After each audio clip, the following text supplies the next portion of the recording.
Good morning बच्चों आज हमारी क्लास का सेकंड डे है जिसमें हम जो है चैप्टर 5th क्लास का हम चैप्टर पढ़ रहे हैं। कैसे पहचाना चींटी ने दोस्त को। ये हमारी इस चैप्टर की दूसरी क्लास है। ठीक है ना। अब तक हमने जो चैप्टर पढ़ा है हमने यहाँ तक पढ़ लिया था। ठीक है ना। यहाँ तक हम फिनिश कर चुके थे चैप्टर को। ठीक है ना। इसके बाद हम आगे के चैप्टर रीड करते हैं। आई होप आपने मेरा पहले वाला वीडियो देख लिया होगा। नहीं देखा तो अभी आप जाइए और पहला जो वीडियो है उसको देखकर आइए, तभी आपको आगे का चैप्टर जो है समझ में आएगा। अब हम यहाँ से पढ़ना शुरू करते हैं। अब ध्यान से, बिना किसी चींटी को नुकसान पहुँचाए उस कतार के बीच में पेंसिल से कुछ देर चींटियों का रास्ता रोक दे। कौन सी कतार? जो हमने ऊपर पढ़ी थी कि चींटियाँ जो हैं एक दूसरे के कतार में चलती हैं। ठीक है ना। अब क्या है, जो ये जो कतार है एक के पीछे एक चींटियाँ जो चल रही हैं, इनके बीच में क्या करना है, हमें अब एक पेंसिल रख देनी है। ठीक है ना। इनके बीच में हमें क्या करना है, पेंसिल रख देनी है और उनका रास्ता कुछ देर के लिए रोक देना है। अब हम देखेंगे, देखो अब चींटियाँ कैसे चलती हैं। अब हमें देखना है कि जब हमने उनका रास्ता रोक दिया बीच में से, तो अब देखनी है कि वो चींटियाँ कैसे चलती हैं। ठीक है ना। तो कैसे चलेंगी चींटियाँ जो है पेंसिल के ऊपर चढ़ के अपना रास्ता बना लेंगी। क्या कर लेंगी चींटियाँ जो हैं, पेंसिल जो हमने रख दी, ठीक है ना, पेंसिल पर ऊपर चढ़ के अपना रास्ता बना लेंगी। ठीक है ना। तो हमारा ये आंसर इसमें यह आएगा, जो चींटियाँ हैं वो पेंसिल के ऊपर से चढ़कर अपना रास्ता बना लेंगी, अपना रास्ता बना लेती हैं, ढूंढ लेती हैं।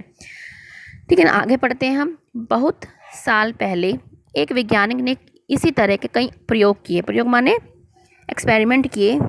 वे इस नतीजे पर पहुंचे कि चींटियां चलते समय ज़मीन पर कुछ छोड़ती हैं, जिसे सूंघकर पीछे आने वाली चींटियों को रास्ता मिल जाता है। इस साइंटिस्ट ने क्या खोज करी कि जो चींटियां हैं चलते चलते ना रास्ते में कुछ गंद या कुछ भी छोड़ देती हैं और उसको सूंघ कर ही ना दूसरी चींटियां उनके पीछे पीछे कतार में आ जाती है।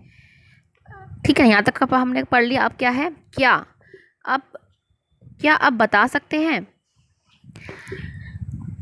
अब बता सकते हो तुम, जब तुमने पेंसिल से चींटियों का रास्ता रोका तब उनके ऐसे व्यवहार का कारण क्या था। ठीक है ना। जब आपने उनकी चींटियों को जब रास्ता आपने रोक दिया, ठीक है ना, तो उनका जो व्यवहार था वो कैसा था। अब हमें इसके बारे में बताना है।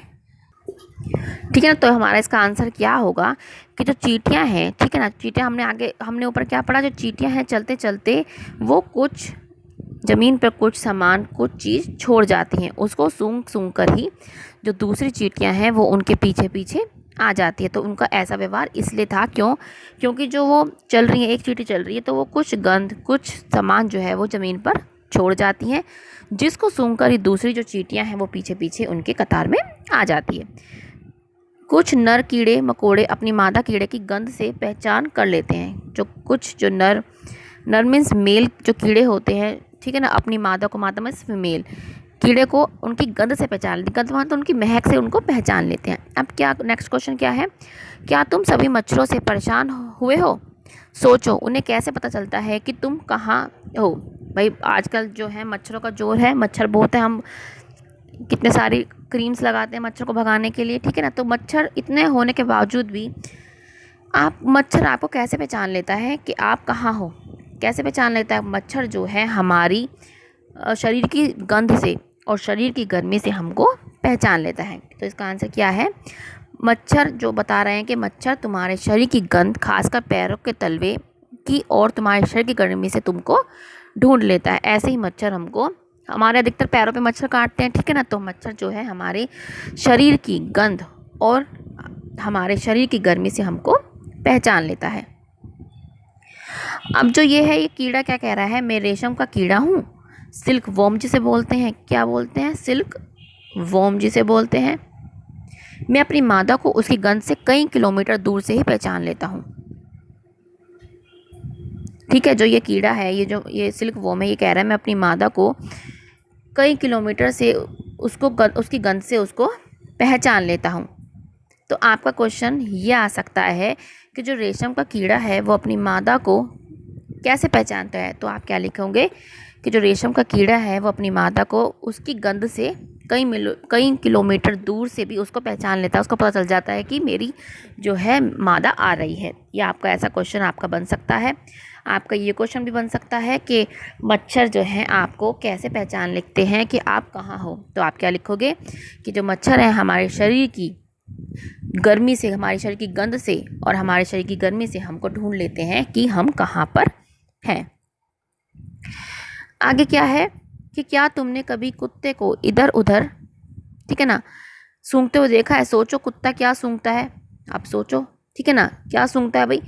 सड़कों पर कुत्ते की भी अपनी जगह बटी होती है।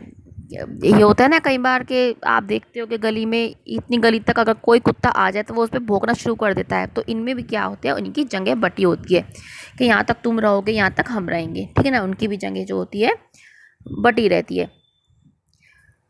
एक कुत्ता दूसरे कुत्ते के मल मूत्र की गंध से उन्हें पहचाने। मल मूत्र क्या होता है, लैट्रिन जो हम करते हैं और जो पेशाब होता है उसको मल मूत्र बोलते हैं, ठीक है ना। उसकी जो महक होती है उसको मल मूत्र की गंध से वो उसको पहचान लेता है कि उसके इलाके में बाहर का कुत्ता आ गया। तभी तो आप देखते हो ना कई बार कोई कुत्ता आ रहा होता है, वो उससे बहुत भौंकता है, तो वो उसको उसके मल मूत्र की गंध से, महक से उसको पहचान लेता है कि ये बाहर का कुत्ता है कि हमारे इलाके का कुत्ता है। तो आपका ये क्वेश्चन भी आ सकता है कि जो कुत्ते होते हैं वो एक दूसरे को कैसे पहचानते हैं। क्या लिखेंगे आप कि वो एक दूसरे के मल मूत्र से पहचानते हैं कि हमारे इलाके का कुत्ता है कि हमारे इलाके का कुत्ता नहीं है।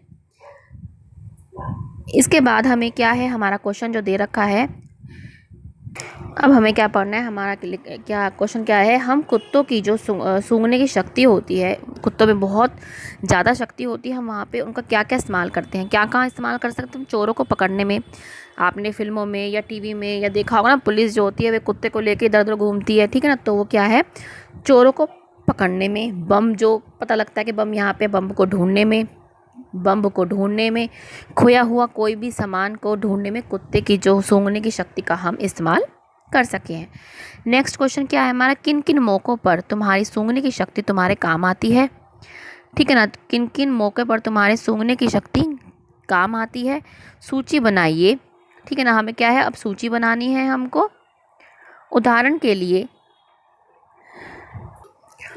के लिए खाने की गंध से इसके ख़राब खाने का पता चलना, किसी चीज़ के जलने का पता चलना, ठीक है ना। हम कहाँ कहाँ अपने सूंघने की शक्ति महसूस कहाँ कहाँ यूज़ कर सकते हैं हम। फूलों की खुशबू सूंघने के लिए, स्वादिष्ट भोजन की सुगंध लेने के लिए, कहते हैं ना हमारी मम्मी जब कभी चावल या कुछ मैगी बनाए तो हमें दूर तक खुशबू आ सकती है, वो सूंघने के लिए, ठीक है ना।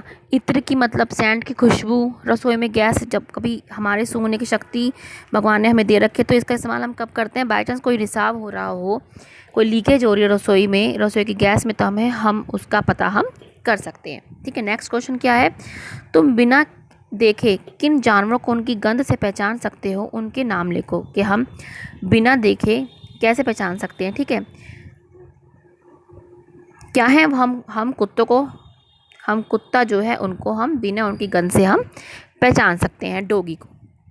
अब नेक्स्ट क्वेश्चन क्या है हमारा, किन्हीं 5 ऐसी चीज़ों के नाम लिखो जिनकी गंध तुम्हें अच्छी लगती है, और किन्हीं 5 ऐसी चीज़ों के नाम भी लिखो जिन्हें तुम्हें गंध अच्छी नहीं लगती। ये आप पे टोटली डिपेंड करता है, आप पे, कि आपको कौन सी किस चीज़ की गंध अच्छी लगती है, आपको यहाँ पे वो लिखना है।